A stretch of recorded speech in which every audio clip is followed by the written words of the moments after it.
Hello and welcome back to the Nasty Metal Production channel. We're at YouTube and welcome to another album of the week. This is episode number 96. You know, I tried my best to hint at this album, but again, I was hinting at this again since the last album of the week episode, which was for Rockin' To Your Drop, the debut full-length album from Raven. Again, considered another classic new wave British heavy metal album, but at the end of that video, I was pretty much hinting at another mammoth new wave British heavy metal album from a band that to this day is still one of the biggest attractions when it comes to the world of rock and metal. Again, these guys definitely, no matter what, just based on their name alone, are able to sell out a stadium or arena, so on. They can sell out anything. Again, you slap that name on there, it'll get bought up real quickly. But again, I'm going to touch upon their second album. But eventually, the thing is, I accidentally said February 6th instead of February 2nd. If I said February 2nd, maybe most of you would have commented and saying, this album, this album, this album. No, I didn't. So eventually, on episode number 12 of the Nasty Metal Podcast, I just right out and announced it. So here it is. You see the artwork, you see the title. It is the second full-length album from Iron Maiden. It's Killers, which was recorded pretty much from November 1980 to January 1981, and then it finally released through EMI, Capitol, and so on February 2nd of 1981. And since tomorrow is going to be February 2nd here in 2021, it will be reaching its 40th anniversary. So what a better timing to at least pick this album, to talk about it and just spotlight it. Again, to celebrate its 40 years. 40 years for this album. So fuck yes. What a great record this is. But before I really get into that, let's get into more about some of the backstory behind this album. Again, this follows their debut album in 1980, their self-titled. Again, plenty of, I guess you could say there's definitely some differences here in the lineup, and I'll get into also some of the production here. But on their, again, the album, I mean, I've touched upon on some of their lineups, I think, before their debut, but here we've got a little bit of a lineup change. No longer do we have Dennis Strant on guitars. We now have ex-Urchin guitar player Adrian Smith filling in that place, and he would definitely become a pivotal part of Iron Maiden here. But so he's pretty much at least the only new member here for this album.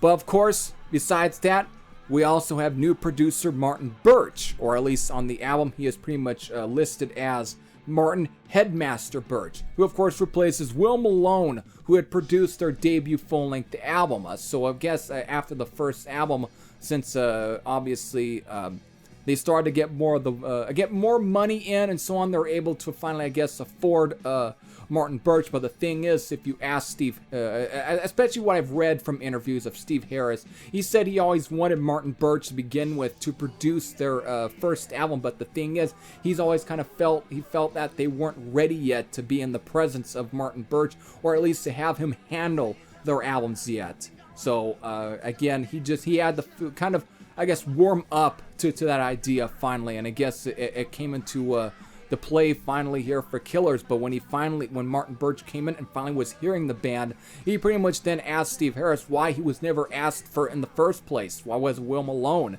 And that's where I guess the little bit of the starstruck, I guess, kind of came in. But eventually it all played out, and it definitely came out, because again, Steve Harris, he's never liked the production for the debut album. He's always said he never liked the mixing, he's never liked the whole entire production, and just the way it sounded, he never liked it. Even though there are songs on that album that still get played to this day, but the thing is, to him, it's like a glorified demo. So for him, Killers to him is probably the first real Iron Maiden album in some cases. So that's kind of just how the way it is.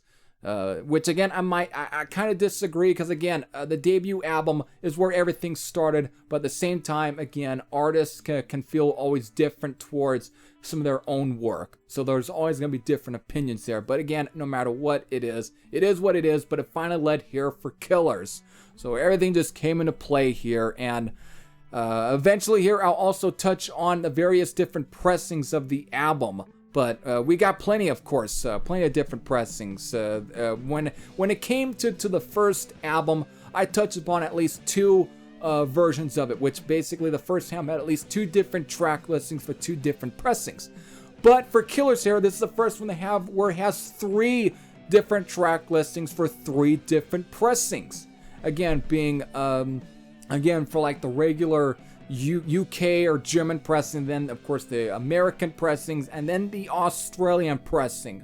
So we have that. I'll eventually here touch up on some of that, and because I'm trying to look through what else I can talk about. I guess, who knows, I might just be on to talking about the track listings now, because I've pretty much touched upon a lot of the recording for this album. Let's finally just get into the track listing itself then. So let's get in. So the first the first track listing I'll be touching upon is for the regular UK and German pressings of this album. So this, of course, for these pressings, the track listing consists of 10 songs, and all at least clocks in at 38 minutes and 18 seconds for this pressing, or at least for these pressings here, for the regular UK and German pressings. But the track listing goes from The Ides of March, Wrathchild, Murders in the Rue Morgue, Another Life, Genghis Khan or Genghis Khan, depending on which purist you're asking and how to pronounce the name correctly. So Innocent Exiled, the title track, Prodigal Son, Purgatory, and Drifter. So there you go. There's the 10 songs for the original UK and or German pressings for this album. Now let's get on to the track listing for the American pressing, which this is where we've now got an additional song here. So instead of 10, we now have 11 songs. So, and it all clocks in at 40 minutes and 50 seconds. So it's bumped up a bit of 2 minutes in.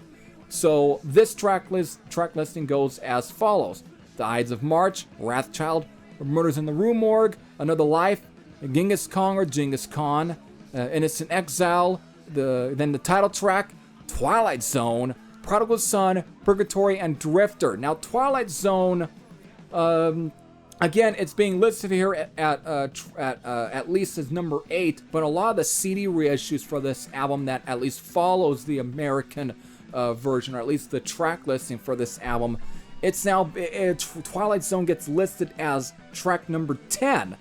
So even though they're following the American track listing for a lot of these CD reissues, the placing of the track is different. So I guess you can say the CD reissues has a different track listing as well. It's just that where it's being listed at. Again, just typical. But again, that's for the American pressing of the album. Now let's finally get into the Australian or New Zealand pressings for this album, which again, it's 11 songs, but there's one track difference here. There's a different song here, and I'll finally touch upon that. So this track listing goes as follows: The Ides of March, Wrathchild, Murders in the Rue Morgue, Another Life, Genghis Khan or Genghis Khan, Innocent Exiled, the title track, Women in Uniform, Prodigal Son, Purgatory, and Drifter. Of course, Women in Uniform being a Skyhooks cover, and guess what? Skyhooks being a Australian band. So that's probably one of the reasons why they chose this track to be at least on their track listing for Killers. But the thing is, this song was originally released all the way back in October 27th of 1980. At least in the UK or Germany and so on, it was released in. But now I'm going to touch upon the track listing for the Women in Uniform single.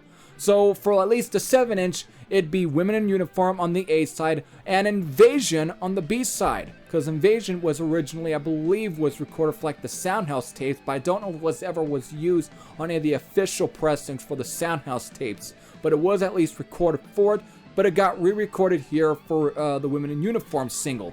But that's for at least a 7-inch. The 12-inch is Women in Uniform and Invasion on the A side, and then on the B side, it's Phantom of the Opera. So there you go. There's at least a track listing for the Women in Uniform single.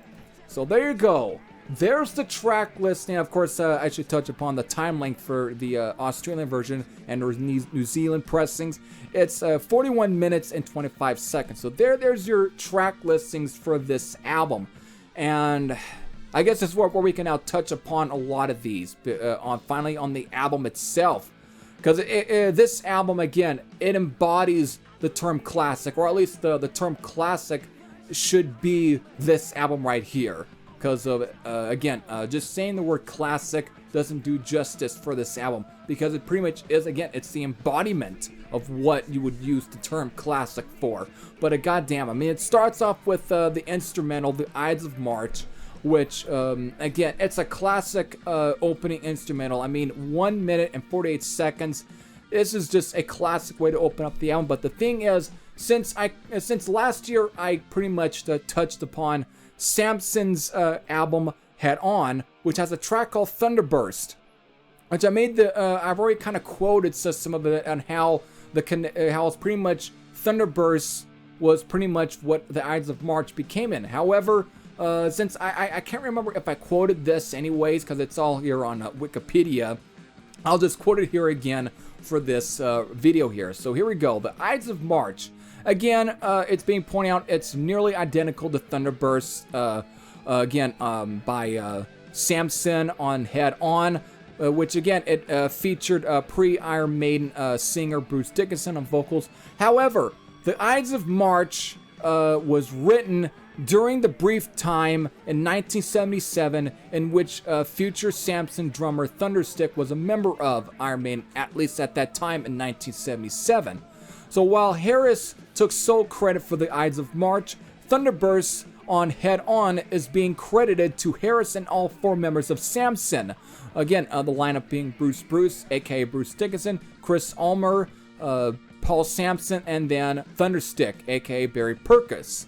So the story behind just running this album, I don't know which side to take, because again, you got Steve Harris, who's on his side. He pretty much states that he's the one that came up with the composition for the Ides of March. But then there's the second side, which is Paul Sampson's side, who he felt insulted when Steve Harris then put the Ides of March on Killers, that Paul Sampson didn't get any credit, or any of the other guys in Samson didn't get credit, and it was just Steve Harris taking all the credit for coming up with it. So he felt kind of a little bit insulted, since at one point they thought they were friends. So I guess that kind of almost ruined a little bit of or soured sort of the friendship, I guess, or the partnership between Steve Harris and the guys of Samson. So that kind of there. But so to kind of say which story is the definitive story is going to be a little bit difficult. But for me, I like to personally look at things through the middle. If you can take both stories, you might find the right story at least in the middle of both of these stories. So I think both these stories, if you look at them closely and look at everything in the middle, you might find the definitive answer for it. So I think the definitive answer lies in between these two guys' stories on just where the Ides of March, at least on who composed what and where it all came from. So I think it kind of does. So that's there. But the thing is, the Ides of March then leads to Wrathchild, which is one of the most classic Iron Maiden songs to begin with. It's also one of my favorite tracks too. But this song goes all the way back to 1979. It goes originally it was recorded in 1979 with Dennis Stratt on guitar, and eventually it was used on the very first Metal for Mothers alongside with Sanctuary, which eventually that would be put on like the American pressings, or I guess re-recorded for the album, for the debut album, and would be put on the American pressing for the album. But Wrathchild eventually would then would get put on Killers, and would be on every copy of Killers. So it gets re-recorded, and again, it is a good version, though I do like the Metal for Mothers version of Wrathchild, but this version is good too. It's a great version, so it's all good. So finally, after that, we then get Murders in the Rue Morgue, which is a track that's based on the same story of Edgar Allan Poe. So, and again, it's another good track. Again, Steve Harris always seems to really use a lot of literature for his lyrics and for at least the inspirations for his songs. So, again, Murs in the Room Work, it's a perfect kind of track for Iron Man, especially when if you look at the artwork for Killers, which really kind of almost at times is very almost inspired by Jack the Ripper and some of his killings. Because again, it just has that kind of Edgar Allan Poe look to the album cover. So it kind of almost in many ways, even theoretically, it fits in with a lot of the songs on this album. Again, it's dark, mysterious, but at the same time, it works for the album itself. So it's a classic track nonetheless. After that, we got Another Life, which is one of my personal favorite songs here. I love this track. Some of, and the thing is, I feel like this song is also very underrated. At times, almost underappreciated in some places because it's a great song. But the thing is, though, even as I say that I love this song, it took me years to really appreciate the rest of the song because the beginning is a great fucking jam. I love fucking air guitaring to this track. But the thing is, after that, it goes into almost very punkish like groove to it. Of course, Steve Harris might scoff at that idea, but it's the groove itself that almost has that punkish feel, especially in the middle part. It almost has that fury to it. But it's just, again, it's just heavied up. It's a great track nonetheless. That's what I like. And again, the thing is, a lot of the new wave or British heavy metal movement just had that kind of, it's like, to say that it's punk, no. That's almost wrong to say. But at the same time, you can't say that it almost had a fury to it. It's youthful. So a track like Another Life, I think, is one of the best embodiments of what and how youthful the new wave or British heavy metal movement was. So it's just a good track. Finally, we get to Genghis Khan or Genghis Khan. Again, I'm just going by always naming it that way because of, again, there seems to be a pure way to actually say the name. But again, it's inspired by one of the most famous rulers and conquerors in all of history. And this instrumental here, it does a way of summoning up the acts that Genghis Khan did in his lifetime, and just how powerful, just how ruthless, just how so just mean and vicious this guy was, especially on the battlefield and so on. Is how he kills his enemies, especially if you get into like the middle part where we're just again like guys like Clive Burr are just going nuts on this track. And this also, I do have to say, I have to definitely bring this one up. I think this is one of the few Iron Maiden songs where the double kick drum is being used here, because of after Clive Burr, when they get in Nico McBrain, he always used one kick drum. So it kind of, in some ways, it's different when you got one kick drum, but at the same time, it can also get samey for like the beats when it comes to, at least when it comes to writing the songs. And don't get me wrong, I like a lot of the other Iron Maiden songs to begin with, but as far as when it comes to amping up a track, I think having a double kick drum does add a different element to a track, and Clive Burr seems to be using one on here. It really adds to the atmosphere, it adds to the whole feel of this track, and just it does a great way of summoning up just how ruthless and vicious Genghis Khan was in his lifetime. So it's just a great track. It's the same thing like with Transylvania off of the debut album. It does a great way of summoning up the horrors and so on of like either depending on who, like again, Dracula or so on. It's like, again, the instrumental Transylvania did a great way summoning up just the literature of Dracula or Vlad the Impaler and so on, whereas Genghis Khan here does a great way of summoning up just the brutal acts of Genghis Khan. It's epic, and it's a great instrumental, and it's the second and last of the instrumentals, because Killers is the only Iron Maiden album that featured two instrumentals, being the Ides of March and Genghis Khan. So there you go. Finally, let's definitely get into Innocent Exile, which is another good song here. I like it quite a bit. Got the title track. Goddamn, this is also a great track too. It's one of those classic songs too. Again, this is one of the songs where Iron Maiden play a lot, so it's just a classic track. So Killers. Finally, let's get in. So depending on which of this track listing, I guess this is where I can probably go into either Prodigal Son or Twilight Zone, because of Oratine's Woman in Uniform, depending on which track listing you've got. So Prodigal Son is a good song. It's probably the first almost true ballad, I think, from Iron Maiden. I know on the debut album it had like what, I can't remember, 2 ballads. Let me kind of look at the track listing here for the debut album, but there were definitely, but were some I can't remember which one. I think I'm going to look on here. I think it was Strange World here. It was Strange World off of the debut. The thing is, it is very ballady, but it's almost more of a proggier kind of ballad. Almost very similar to one of the ballads off of like either Sin After Sin from Judas Priest, where it's just very, almost very spacey in some places. It just has a whole atmosphere of its own. Whereas Prodigal Son, I think it's the more pure ballad, I believe, from Iron Maiden. And again, it's a great track. I love this track too. It took me years to really appreciate Prodigal Son, but now since I've spent so many years listening to this album, it's a great track. I think again, Paul Di'Anno. Some have definitely criticized his vocals as being too punkish, but the thing is, for this album, hear him do more clean vocals. I think this one's actually, I think, is a great vocal performance from Paul Di'Anno. I think he does a great job going with this. I mean, yeah, if Bruce Dickinson had took this track, yes, it'd be even more of a traditional ballad. But Paul Di'Anno, I think, has a good voice. I think it actually fits the song the best, because of his voice suits this track pretty good.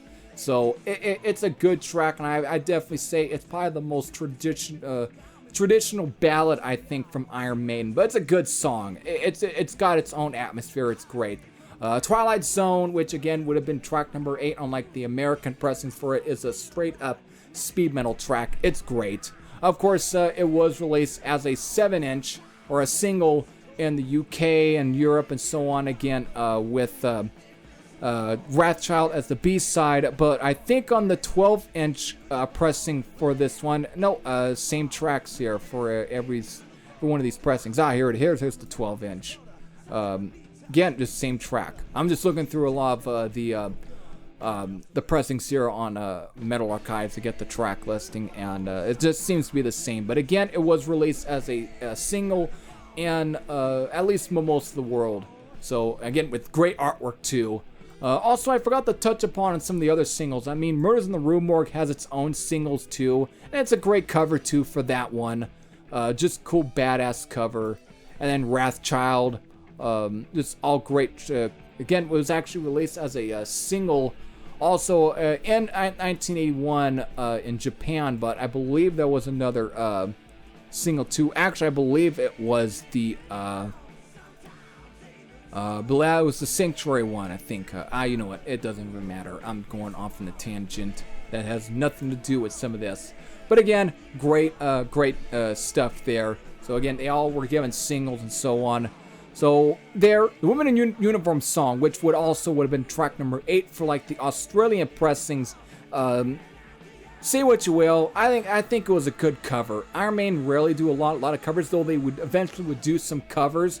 Especially, I mean, they would do with one version of "I've Got the Fire" from Montrose with Paul Di'Anno, but then they'll do a studio version of "I've Got the Fire" with Bruce Dickinson. So they would do plenty of other great covers for a lot of the during the time when Bruce Dickinson was in the band. So it's all great. It's all great. So then finally, again, I forgot that I didn't touch too much upon Twilight Zone, but it's a classic track too. I love that. It's a furious rocker. It's a good song. Purgatory, another great track. I love that one too. Then finally ends with Drifter. So just great stuff too. There's some great songs there. I like these. So really, there's just nothing bad on this album. I think Drifter's a great album ender too. So there you go. There's the track listings and so on, and just my thoughts on this album. It's a great one. After Killers, Paul Di'Anno, eventually they would do the Maiden Japan EP, which is still one of the releases that's been avoiding me because I've been trying to find a good copy of this release to begin with. But it's just great. But after the Maiden Japan EP, the live EP, Paul Di'Anno would be given his walking papers and eventually he would get replaced by, well, you should guess who. And eventually I might go into the rest of how that story began. And I think this is where it will continue into two videos, because I'll be touching upon later within this year on Samson's shock tactics, and then I might even touch upon the Live at Reading 81 album as well, where I think where the story will then finally conclude for you know whose story on where everything connects into Iron Maiden. So that's where I'll leave things there. But for Paul Di'Anno, after this album and after Maiden Japan, he would then reform, play various other bands. There would be a solo, there's more AOR project, which is just titled Di'Anno, and then he would do Battle Zone. He would then put that band together, which had, I think, a few other classic new wave or British heavy metal members in that band. At least guys that were part of that movement, that would be in there. So that's all there. So that's where his stories is, and this is where I think everything ends here, and the story will eventually continue into the next two Album of the Week episodes, which would be later on with it. It will at least be sporadic throughout at least a month again for like Shock Tactics from Samson, and then Live at Reading 1981 or Reading. So there you go. Again, Killers marking its 40th anniversary. It's a classic record. Again, one of the most iconic albums as well, too, with the most iconic cover art. It's just there. So for any of you who grew up with this album and have any memories of this album, especially the times listening to this album, definitely leave those thoughts in the comment section below. But if you haven't even heard this album, what the hell are you doing? What are you doing listening to this? You should be going out and listening to this album to begin with, especially that during when we're still somewhat stuck in the pandemic. You should be listening to Killers. It's a classic record. So there you go. Again, if you feel inspired to pull this album out because of me talking about it, and also pulling again since it's reaching its 4th anniversary, do so. It's a great album. It always deserves a spin here and there. So with that, I'll be back here next week with the actual album that was released around February 6th. But it's not a new wave or British heavy metal album, but it was released during this movement, and it was embraced by that crowd. But it was a classic New York band, and to this day, it is still one of the most classic records to be released from the early heavy metal movement in the early 80s, and a band that spans into at least the late 70s. Again, it's a classic record, but I kind of already mentioned it anyways in episode number 12 of the Nasty Metal Podcast. But so if you want to know about what is going to be next week's Album of the Week, just go and watch episode number 12 of the Nasty Metal Podcast. Hope all of you enjoyed this every thrash. I say I'm out. I'll see you all later. Take care, everyone.